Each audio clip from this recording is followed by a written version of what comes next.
Another blow to Australia's beef industry as China targets a Queensland-based abattoir by suspending trade exports. Merrimist Abattoir is the sixth supplier attacked in the crossfire of trade tensions. There's no reason for the ban, but it sparks speculation it could be linked to the government's expected passage of its Foreign Relations Bill. Joining me now from Queensland University's School of Agriculture and Food Sciences, an expert in Australia-Asia agricultural trade, Dr Scott Waldron. Scott, great to see you tonight.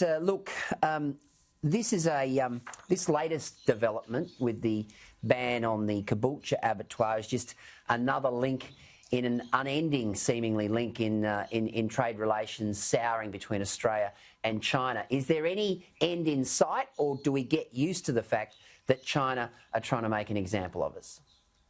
Oh, thanks for having me on, Peter, and it's a good question. And yeah, as you said, there's been a long string of trade barriers that China's imposed on Australia, and in beef there were 4 in March in Queensland, Northern New South Wales, another one for contamination, 2 that have voluntarily stopped trading to China for COVID-related reasons. So we're really up to 8 here now, and this is a little bit different because it's quite a small abattoir, and I think the signal here is that China just wanted to keep a bit of political pressure on Australia. Do you think their approach to trade tensions is succeeding right now, or has Australia adopted the attitude, and I've spoken to a number of politicians about this, Scott, where they've said now is the time to really diversify away from China, but that's easier said than done, isn't it? Yes, that's for sure. The barriers that have been imposed on beef, but especially on barley and especially on wine through tariffs are forms of economic coercion. And so that is where China has used economic instruments to impose costs on Australia to change Australian foreign policy.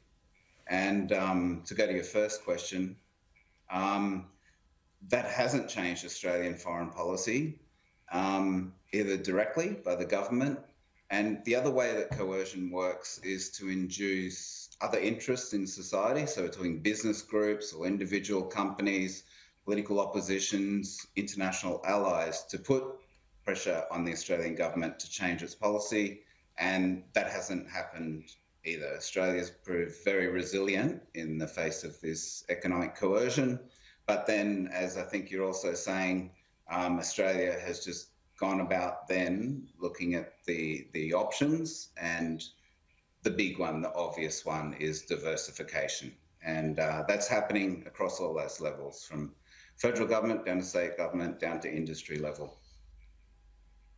So why does China target some industries like beef and barley and wine, but at the moment they've left wool and iron ore alone?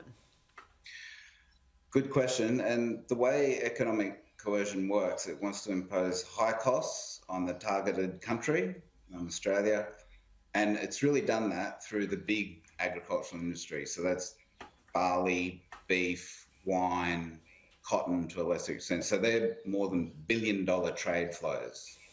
And so it's targeted those industries, but at the same time, China doesn't want to completely shoot itself in the foot. It wants to try and minimise costs on itself. And so it hasn't targeted wool.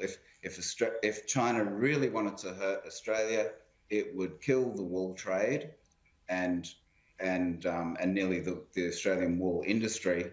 But the cost to China would be too high, because it would mean all of those Chinese wool textile mills that produce worsted products wouldn't have a source of supply. They can't get it from anywhere else. So it would hurt China too much. And furthermore, it would hurt the international fine wool industry and apparel that goes into making fine wool suits, for example. It would also terminate that industry. So the costs are too high for China to impose a barrier on wool. And just finally, before we go, Scott, are these measures a recent phenomenon, or is it sort of just developed as a result of the tensions and the strain in the relationship? Well, some of these measures, talking about beef, there's been barriers imposed on and including suspensions on Australian plants since 2017. But of course, this has ramped up enormously in 2020. And part of that is because, of the bilateral relationship, but there's a lot deeper forces that play here that come from the very top, including from, Xi Jinping, the General Secretary himself, signalling to the Chinese system, to the party and to the state, that it can be more assertive in foreign policy. So that's led to this so-called wolf warrior diplomacy and then to economic coercion combined with economic protectionism. So they're deep-rooted forces. All right, Dr Scott Waldron from the University of Queensland, great to see you tonight. Thanks for your time. All right, thanks, Peter.